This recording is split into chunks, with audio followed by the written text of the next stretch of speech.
Hello and welcome to the first flipped meeting for Emerson High School.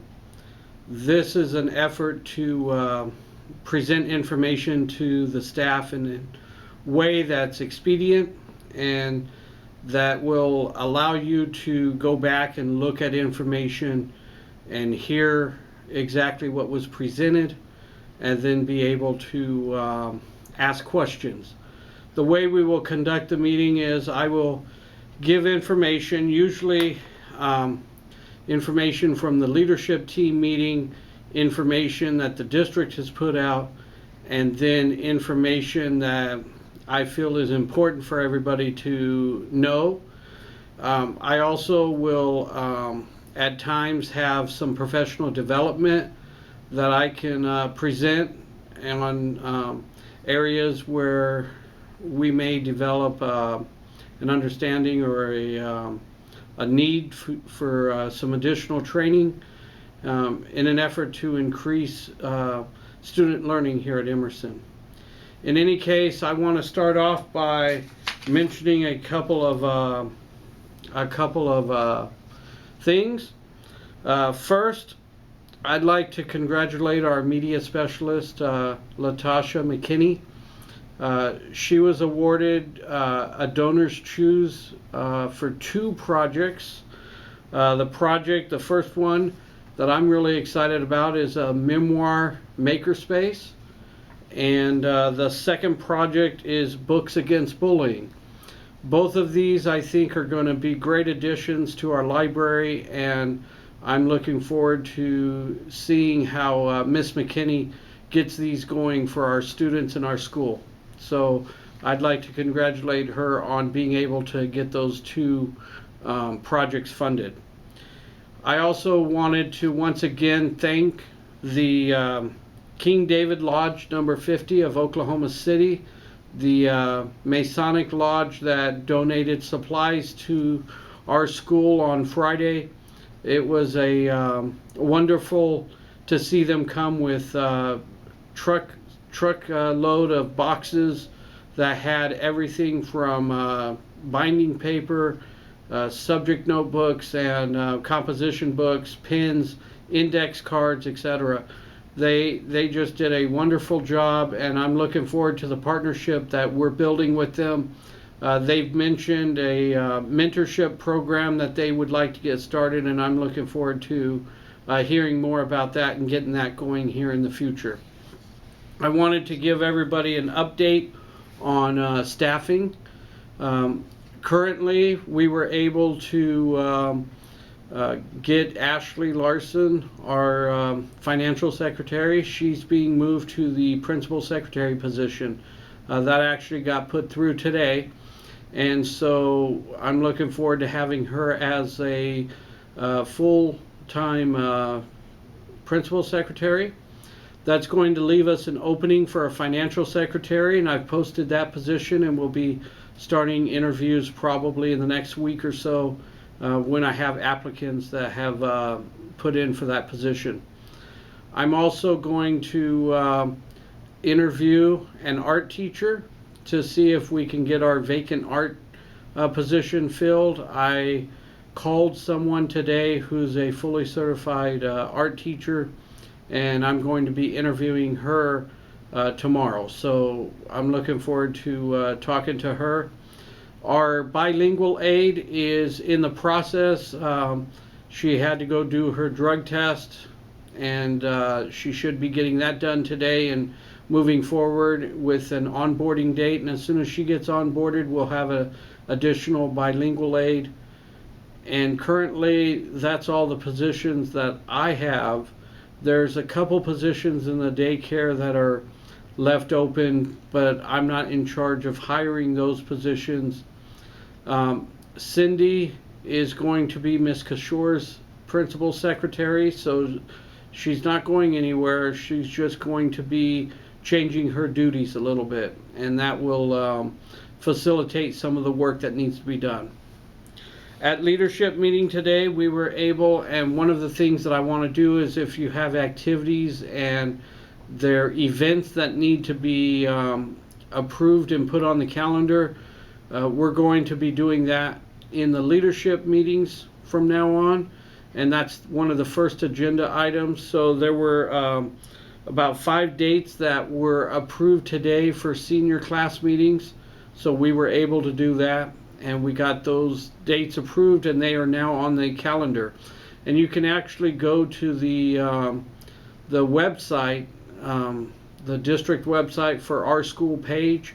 I have been keeping that up to date, and I have the calendar updated with the events so far. Now, I'm not putting events like the popcorn sale or any of the fundraising events on there, and I'm leery about putting some of the testing dates on there because the district sends the testing window instead of a testing date. But for little events like the presentation that's coming up on sexual assault and preventative measures, that's on August 25th. That event's on the calendar. Our back to school night on August 17th is on the calendar. And when those type of events are coming up, they'll be placed on the calendar as well.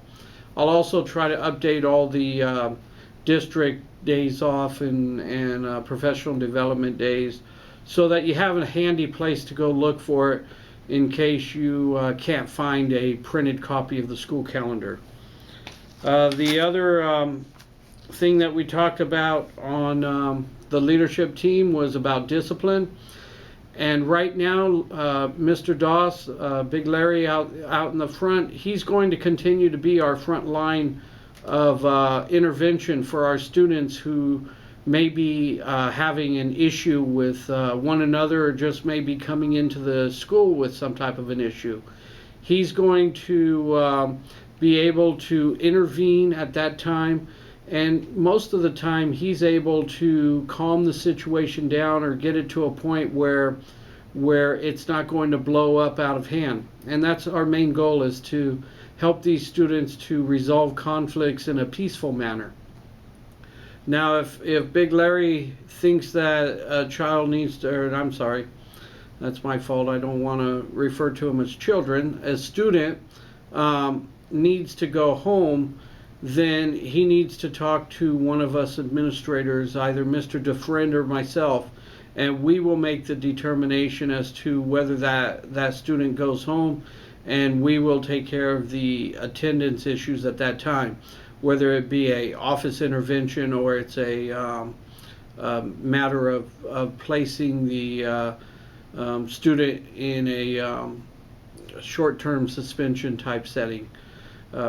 We really want to limit that. We had an incident last week where 2 students were at each other, and we were able to intervene in a different way, because we know that suspensions aren't always the best answer to getting to the heart of the problem. And we always have the option of, if it becomes something that's serious, we can always refer the student to the alternative to suspension program and then move the student to Seaworth. So I don't want to immediately go to that option, only because by going to that option, it leaves out any type of intervention for that student, and we want to try to help these students as much as possible. In any case, if you as a teacher feel that there's a incident that's going on in the classroom that needs immediate attention, I want you to call the office or call Big Larry. Larry will come up to the your room. He can remove a student, bring him to our office. But if you feel that for example, you're here on the 2nd floor and you're right across the hallway from my office, just pick up the phone or hit that button on the wall, and we will respond as quickly as possible to help restore order in your classroom. The main thing is to restore order in a peaceful way, so that we can continue the job of teaching and learning, and then I can have a word with the student and see if I can either get that student's issues to a point where they can return to the classroom, maybe not your particular class that day, but return to a classroom and continue learning. Or if that student needs other interventions, we can look at getting that student the help they need. Oftentimes, it doesn't have anything to do with what's going on in your class or with what was going on with you personally.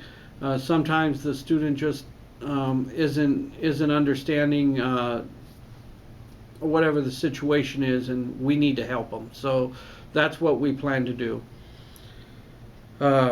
I don't want any of the teachers to feel like they cannot call the office to have a student removed, or that you must go through Mr. Doss in order to take care of any type of discipline. I will say though that it is refreshing to have a intervention in place that we can use, but let's not forget that the teacher is the first line of intervention, and some of the minor issues need to be handled in the classroom, either by phone calls, keeping a log, because that will help if it's a continued behavioral problem, and then building those relationships with kids is one way to minimize some of the disruptions that occur in class. The next issue we talked about was grading, and there's been some question about the no zero policy, and I want to say that I don't want zeros reported on the grade reports. As far as the quarter grade, the semester grades, I don't want a student to have a zero on there. Now, with that said, the understanding is that if the student does not do the work, and the student has not made an attempt to do the work, and instead of putting a 0 in the grade book, you will enter an M for missing. Now, the M for missing will allow the student to see the impact on his or her grade immediately, and it also shows that there was no effort to turn in that assignment. So when you're looking at it later, if the student turns in an assignment and scores less than 50% on that assignment, you can enter the less than 50% in your grade book up until the grade reporting period for either the quarter or the semester. And then at that time, I would prefer that you change that grade to a base 50 grade, not the M's, because the M's are missing assignments. And if the student did not make an attempt on those assignments, I agree with the leadership team, they should receive nothing on those assignments until an attempt or effort has been made to do those assignments. But you can change the learning grades to a base 50 if they've made the attempt and tried on those assignments. The one most important factor in grading is that we're not penalizing our students for the learning process, but we're allowing them to earn the grade for the learning they have done. So for example, a student who may have failed a lot of classwork assignments has a low grade, but is able to score 90% on a summative assessment, in essence an A on the summative assessment, which is supposed to be a collection of all the learning that's occurred in that grading period, should not be penalized for the learning process, because we know that it takes a lot of failures in order sometimes to have that success. So we just want the grading policy to be fair. So in an effort of that, we also talked about making sure that the category weights for assignments are done in a manner that reflects the majority of the learning in your class. And so therefore, if homework is, say, 10% of the grade, maybe projects is another 20%, then 70% are left for assessments. And we got to remember that we teach individuals, and some of our students are going to have anxiety when they test. We're going to have students who maybe do well on tests but not well on the daily assignments. We're going to have students who may do well on daily assignments and not so well on tests because they feel that pressure. So once we get to know our students, we can look for different ways to give them assessments. Nothing says that it always has to be a pen and paper test. Nothing says that your summative assessments always have to be formal. They can be informal also. And that's where your discretion and your expertise as teachers need to come in. The only things that need to be formalized are the common assessments when you're giving something to, say, all the students in one grade level or all the students in one subject area, and you're going to use that data to inform your instruction. Then those need to be formalized in a way that can be graded fairly for everyone. We had a little bit of technical difficulties. Apparently, one of the things that we need to make sure before we have a flipped meeting is that the SIM card inside the camera has a clear memory so that we're not interrupted by filling up the card. In any case, the last issue we had talked about was grading, and I'm going to go on to the next policy that issue that we talked about, and that was attendance. And we were talking about the fact that attendance, that students are aware of the 10-day attendance policy, that after 10 days, if they've missed classes, they will be dropped. And one of the things that we were talking about is the student who keeps coming to school for 1 or 2 periods, maybe sporadically. So today he's coming to first period, maybe 3 or 4 days later he comes to 5th period, a few days later he's coming to 2nd period. So he's missing a lot of classes, but he's not missing 10 days in a row. And I think with students like that, the teachers are making the phone calls to ensure that the effort has been made on their part to get the student in class. And then at that point, we need to probably start looking at alerting the administration, and that can be done through a referral. That could be done through just talking to us and letting us be aware of it. In any case, what we had talked about is the fact that students are told at orientation that they need to be here. We can't provide the opportunities for students if they're not here. We want them to be successful. We're going to do everything we can to help them succeed, but we can't do anything for them if they're not here in the seats. So we need them here. We need to engage these students. We need to provide an opportunity for these students to learn. With that said, I explained to students that if we're habitually having to drop you because of your attendance, then we're going to probably be looking at referring you to a school like Seaworth that can provide you door-to-door transportation or close to door-to-door transportation if transportation is an issue, but that we cannot keep a spot filled for students who are here but not actually here in person. So in any case, we're looking at that.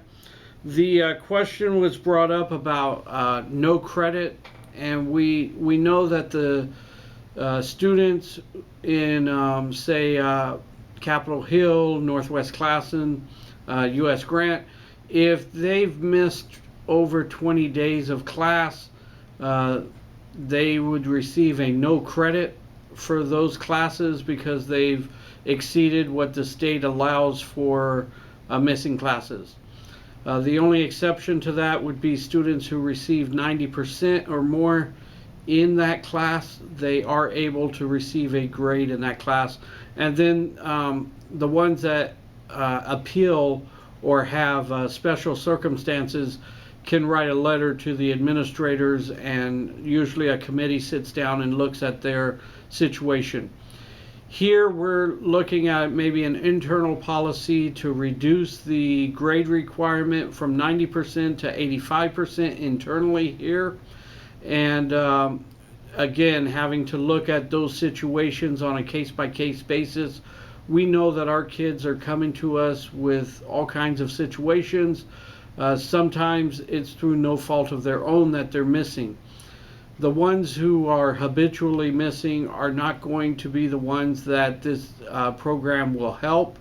Obviously, someone who misses a majority of the semester and does not have a medical excuse or a compelling reason to have missed that will probably receive no credits for the grades on that semester. So that's a policy that we're going to be looking into. In regards to students who are 18 or over and whether they can check themselves out, I have checked with legal, and they are going to get back with me on the correct policy, because there's been two ways that has been handled, whether they're an independent student or a dependent student, whether they need parental notification when they leave campus. In any case, their absence when they leave will be marked appropriately.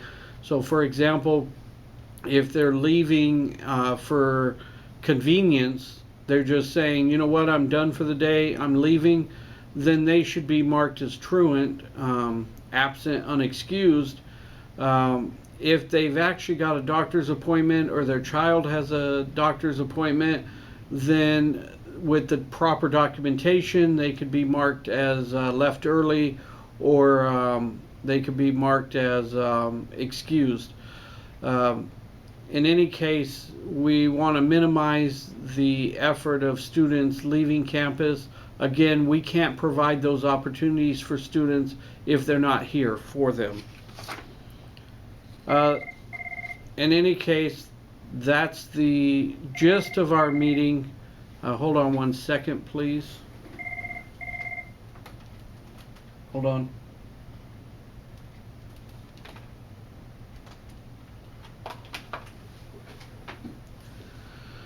That is the end of our faculty meeting as far as the information. Oh, no, it's not. That's the end of the leadership portion of the meeting. As far as one more item to discuss is the OCR required information for back to school night. I have been given that information and I will be printing it out. But in essence, it's talking about the Oklahoma City Public Schools signing an agreement with the Office of Civil Rights to ensure that all district students are provided schools that are safe, orderly, and conducive to learning. It also commit to reducing the amount of instructional time missed for disciplinary reasons, to work with students who exhibit behavior problems, to provide possible resources, and to implement PBIS or positive behavior intervention supports in all district schools. Oklahoma City Public Schools committed to compliance of the Title VI of the Civil Rights Act of 1964, which prohibits discrimination based on race, color, national origin by a recipient of federal financed assistance. The Oklahoma City Public Schools is committed to ensuring equitable discipline on the basis of race by championing equity, fairness, and cultural inclusiveness. Student Code of Conduct can be found on the website. Student Code of Conduct is in place to provide a safe learning environment for the student. It focuses on being respectful, responsible, and safe. Students should acknowledge that their behavior must comply with district, school, and classroom procedures at all times. And with any disciplinary action taken proposed by the school district, students will be afforded due process. All questions, suggestions, comments can be forwarded to the district discipline policies and procedures, forwarded to Chuck Tompkins. His phone number is 587-0886, or his email address can be provided to parents. He is located at 3500 North Lindsay Avenue in Oklahoma City. All suspension appeals must be directed to him, and the Office of School Climate and Student Discipline will be participating in Super Saturday events and will provide parents with opportunities to raise concerns, make suggestions, or improve disciplinary procedures. That information must be presented to parents on August 17th for the back to school night.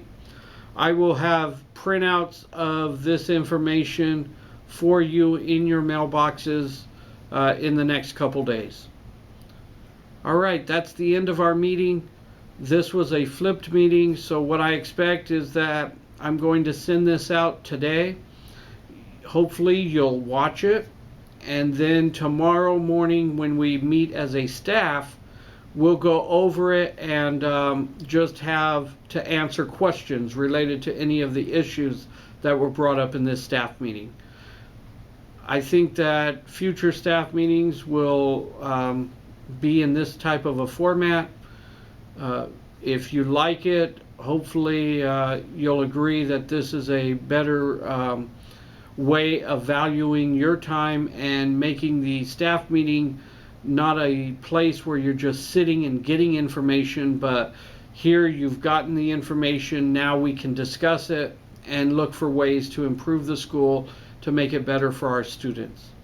I appreciate everything that all of you have done to make myself and Mr. Dufresne feel welcomed here at Emerson High School, and I am very impressed with the way that each of you handle your classrooms and talk and interact with the students. It's really a pleasure to come and watch you guys work every day, and I'm at awe with how well the school is operating, and that doesn't happen by accident. We all play a part and do that together. And again, if any of you have anything that you need or want in the future, please inform your grade level reps or your grade level leaders, and they can let us know. Remember supplies, we asked for supplies. That needs to get to your grade level leads so that I can put those on our budget and get those approved. All right, well, everybody have a good night, and I look forward to seeing everyone in the morning. Thank you.